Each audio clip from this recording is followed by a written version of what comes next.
Next question. Isagad-sagad na natin to.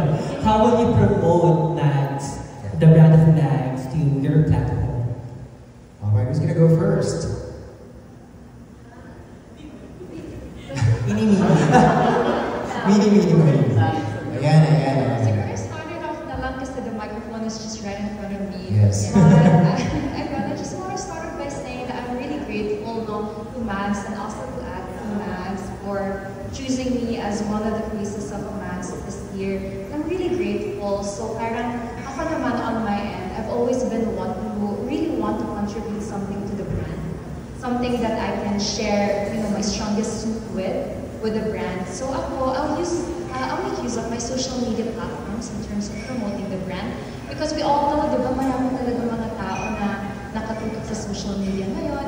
But then as a good ambassador to the brand, it's really nice if I can show up wearing the brand and also the clothes. Because these are the clothes that are really worth sharing to wider audience. Kasi maganda the quality, also the colors, and the Mags also promotes kasi modern chic, diba? So this is one of the things I'm really looking forward to. Right. And also I like to really style myself and to really dress up. So I'm really excited to see more of the clothes now. And earlier today we had a shoot. Tapos we were given the luxury and the privilege to see firsthand what the new collection. So we're really excited. And I think that's about it. I'll make use of my social media platform. And as I heard from Mags Tenino will be traveling. So it's really a nice promotion as well. So this is a Filipino brand. So support local, support the brands that are truly promoting of the Filipino culture. Love the message from Rihanna. Talaga, you have to integrate it into your lifestyle for you to be effective in promoting it on social media. Who's gonna be next? I'm very happy, of course. I'm very thankful to Miss Mags for taking me as one of the faces of the brand Mags.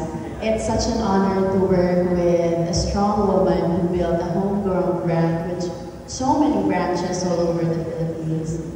And we share the same birthday. I would be like a businesswoman like in the future. Oh, they just found out right now, ladies and gentlemen, that they have the same we share the birthday. same birthday. And we would joke that anak niya ako kasi medyo magkakala tayo. At least that way. Day after Oh. Day after. And to promote Mags, of course, right now we're wearing Mags and we're very lucky to work with Miss Mags, who's very generous in sharing her talents and resources with us. Amazing. We're also excited for that. Win-win, how about you? Nasabi na nilang lahat. I think uulitin ko lang din talaga yung alaman ko na ako yung isa sa face of Mags. Dagdagan mo ng dance step. Pwede.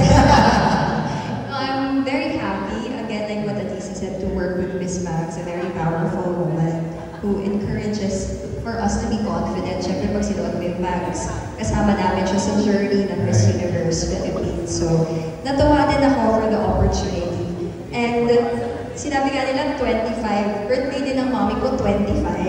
So, feeling ko may connection lahat. Oo, yeah, connection.